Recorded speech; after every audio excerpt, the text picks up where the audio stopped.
কি এমন জরুরি কথা যেটা তুমি আমাকে ফোনে বলতে পারলে? আপনি তো খুব খারাপ একটা মানুষ।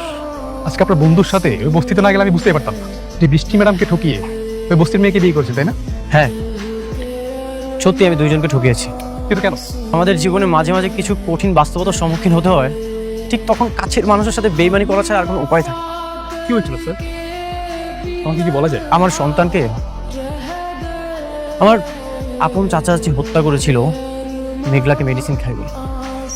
আমার সবচেয়ে কাছের বন্ধু আমার সাথে বেইমানি করেছে, আমার সকল সম্পত্তি আমার থেকে কেড়ে নিয়েছে। টাকার অনেক প্রেশার, এদিকে মেঘলার বাবা অসুস্থ, অপারেশনের জন্য টাকা দরকার, চাচার পা পর্যন্ত ধরেছি, কোনো লাভ হয়নি। 1 টাকাও আমাকে দেয়নি, আমাকে দিয়েছে ভিক্ষার থালা। ঠিক তখন বৃষ্টিকে বিয়ে করা ছাড়া আর কোনো উপায় ছিল না।